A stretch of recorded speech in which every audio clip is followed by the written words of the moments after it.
Andhra Pradesh liquor scam విచారణలో భాగంగా అంతిమ లబ్ధిదారు బిగ్ బాస్ గా భావిస్తున్నటువంటి వైసీపీ అధినేత మాజీ ముఖ్యమంత్రి వైఎస్ జగన్మోహన్ రెడ్డి గారికి ఎన్ఫోర్స్మెంట్ డైరెక్టరేట్ నోటీసులు పంపనున్నట్టుగా తెలియవస్తున్న సమాచారం. దానికి సంబంధించి ఇవాళ మీడియాలో కూడా వార్తలు వస్తున్నాయి. ఇన్నాళ్లుగా ఆంధ్రప్రదేశ్ లిక్కర్ స్కామ్లో జగన్ ఇంటి మనుషుల్ని విచారించారు, కానీ అంటే జగన్మోహన్ రెడ్డి గారికి ఓఎస్డీగా పనిచేసిన కృష్ణమోహన్ రెడ్డి గారిని కావచ్చు, జగన్మోహన్ రెడ్డి గారికి సెక్రటరీగా పనిచేసిన ధనంజయ రెడ్డి గారిని కావచ్చు, జగన్మోహన్ రెడ్డి గారి కంపెనీలో ఆడిటర్గా పనిచేసిన బాలాజీ గోవిందప్పను కావచ్చు, జగన్మోహన్ రెడ్డి గారికి చాలా దగ్గరగా ఉండేటువంటి చెవిరెడ్డి భాస్కర్ రెడ్డిని కావచ్చు, వాళ్ళ పార్టీ మాజీ ఎమ్మెల్యే, తర్వాత వైసీపీ పార్టీలో నెంబర్ 2, నెంబర్ 3 అయినటువంటి మిథున్ రెడ్డిని కావచ్చు, తర్వాత జగన్మోహన్ రెడ్డి గారి పర్సనల్ అసిస్టెంట్ ఆయన్ని కావచ్చు, వీళ్ళందరినీ విచారిస్తున్నారు. కానీ ఆంధ్రప్రదేశ్ లిక్కర్ స్కామ్లో జగన్మోహన్ రెడ్డి విచారణ ఎందుకు జరగట్లేదు అనేది అందరిలో ఉన్నటువంటి అనుమానం. సిట్టు తన ఛార్జ్షీట్లో మాత్రం జగన్మోహన్ రెడ్డి గారి ప్యాలెస్కు నెలకి 50 నుంచి 60 కోట్లు చేరేవి అని మెన్షన్ చేసింది, తాడేపల్లి ప్యాలెస్కి వెళ్ళేయని. మరి తాడేపల్లి ప్యాలెస్కి వెళ్ళేయి అంటే తాడేపల్లి ప్యాలెస్ ఓనర్ ఎవరు? జగన్మోహన్ రెడ్డి. అందులోనూ జగన్మోహన్ రెడ్డికి తెలియకుండా జగన్మోహన్ రెడ్డి ప్రభుత్వంలో స్కామ్ జరిగే అవకాశం లేదు కదా. ఆంధ్రప్రదేశ్ లిక్కర్ స్కామ్ మార్చడం అనేది విధానపరమైన నిర్ణయం, అది ముఖ్యమంత్రి గారి డెసిషన్.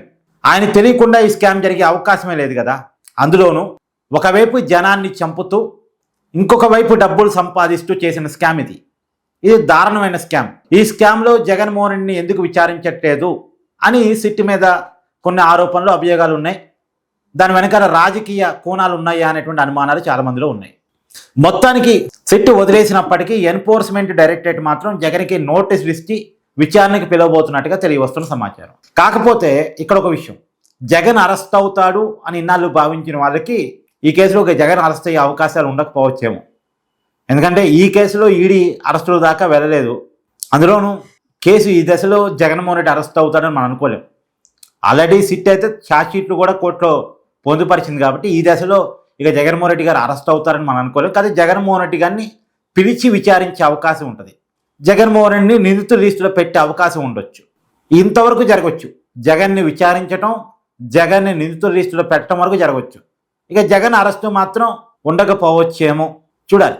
కానీ ఒకటి, జగన్ని అరెస్ట్ చేసినప్పటికీ ఒకవేళ లోకల్ సిట్ అయితే అరెస్ట్ చేయదు, ఆంధ్రప్రదేశ్ లిక్కర్ స్కామ్ విచారిస్తున్న సిట్ అయితే అరెస్ట్ చేయదు. ఇక అరెస్ట్ చేసినా ఏం చేసినా ఈడీ మాత్రమే చేయాలి. కానీ మేబీ అరెస్ట్ అయితే ఉండకపోవచ్చేమోలేండి. కానీ జగన్మోహన్ రెడ్డి గారికి నోటీసులు వెళ్ళబోతున్నట్టుగా, త్వరలో విచారణకి రమ్మని పిలవబోతున్నట్టుగా మాత్రం వస్తున్న సమాచారం. చూడాలి. దీని మీద మీ అభిప్రాయాన్ని కామెంట్ చేయండి.